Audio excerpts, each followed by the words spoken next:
Greetings, lovers of lore. Thank you for joining me for this video where we're going to be discussing the Blind Eternities and Planeswalkers' relationship to them.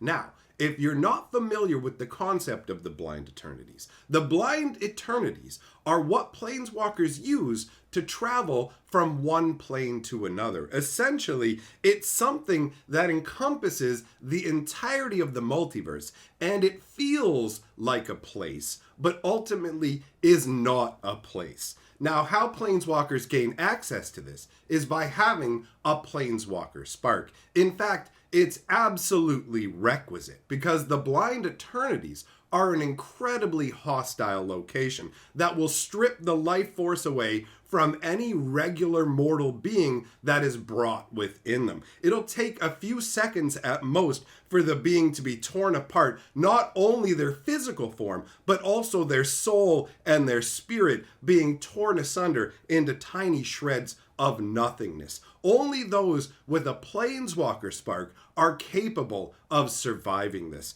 And a Planeswalker's first experience of being a Planeswalker involves being flung out into the Blind Eternities against their will. And on top of that, it happens, usually at least, after a massively traumatic event in the Planeswalkers' lives. So, for example, the Kenrith twins found out that as babies, they were birthed to an evil witch who had their blood drained and was essentially using them to create a potion of everlasting life, right? So this witch had ensorcelled their father and caused him to drain their blood out into a bucket and was gonna just basically dump the babies off as if they were nothing. Now, this all gets undone through the magic of Eldraine questing beast sword magic, but when the Kenrith twins find out that this is how they were born, under this sort of witch's hex and this awful magic, it basically traumatizes them to the point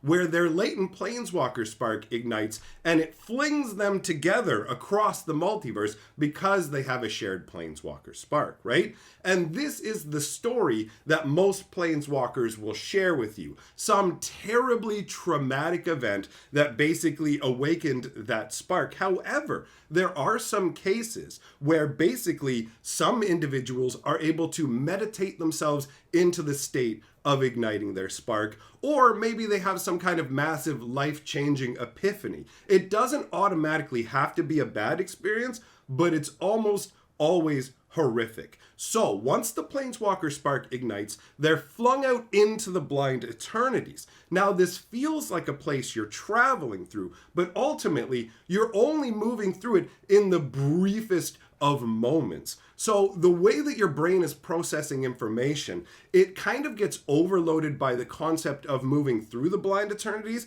So mortal minds, even those that are girded by a Planeswalker spark, are fundamentally unprepared for the information overload that occurs as a result of traveling through the Blind Eternities, right? Like this place actually has no real substance. There isn't an area that you can discover and explore overall, but mortal minds process information in a way where it feels like you are in a place and traveling through it. Really how you view it is as if you were taking a single step, but while you're taking that single step, your brain is processing it as if you're running an entire mile in that single step, right? So you feel like you've taken this massive journey, but you've only actually been through the Blind Eternities for the briefest of moments, because even Planeswalkers will lose their lives if they try and stay in that environment for any longer than that. You have to understand that most beings that exist in the multiverse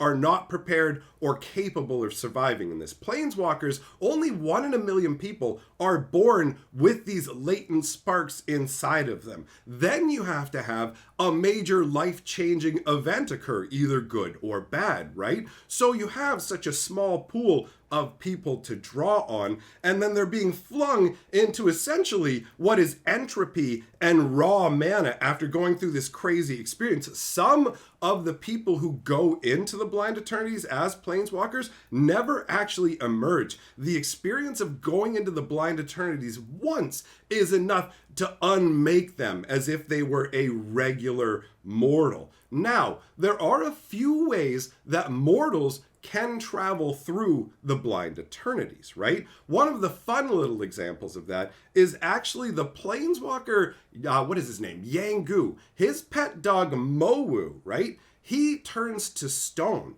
And so by basically either encasing himself fully in stone or turning to stone entirely, he's able to travel through the Blind Eternities because the Blind Eternities does not negatively impact inorganic matter, right? So you have a situation where Mowu can travel through, and I think that's fine. You have this planeswalker who can travel with their dog, right? But there are other instances as well. The biggest instance of being able to just take people through the Blind Eternities without specifically needing a planeswalker would actually be the Weatherlight, right? This is a skyship that was specifically crafted to be a planes walking vessel, so it can move whoever is on it through the Blind Eternities safely. And this isn't the only mode of transportation, it's just the most impressive, right? If you haven't really checked out the story of the creation of the Weatherlight and everything like that, that storyline is on this channel already. It's the Time Stream Chronicles, so you can hear how that was built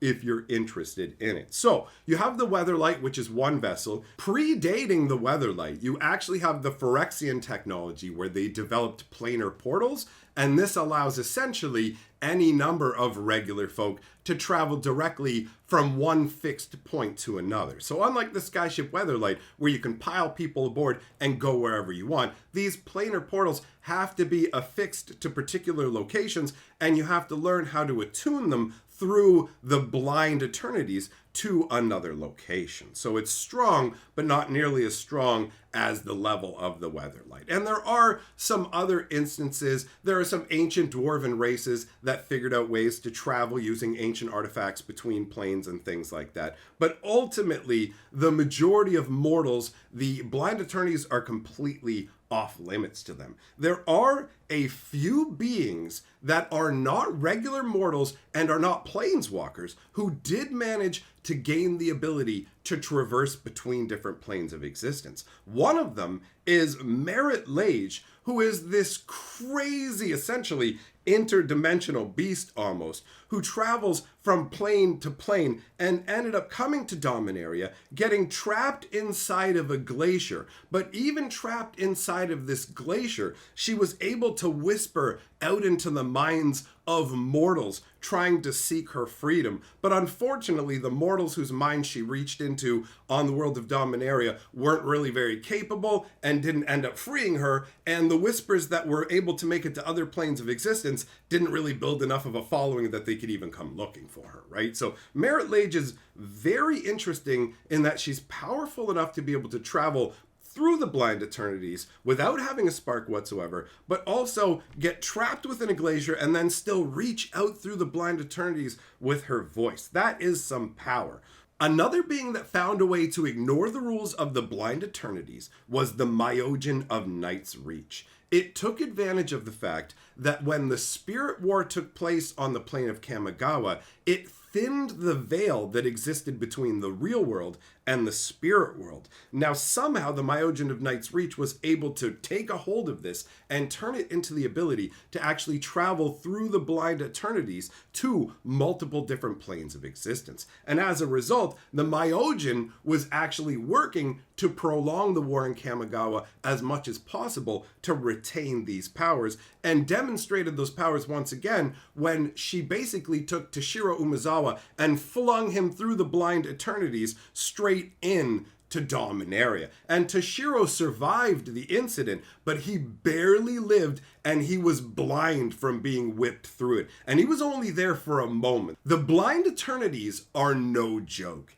and neither are the beings that reside within them. You have the three Eldrazi Titans, Beasts of unknowable power that literally cannot bring their entire being into a plane of existence and have to reside out in the Blind Eternities, the place that is not a place. And on top of having these Eldrazi horrors residing in the Blind Eternities, just dipping parts of themselves into the planes, you also have the Dragon. This is a dragon avatar that exists basically across the entirety of time with wings that extend across the eternities. It's a blind dragon avatar spirit, and it flies across the Blind Eternities in the place that is not a place, and in the wake of its wings, dragons are birthed on all kinds of different planes. Those are some very epic beings,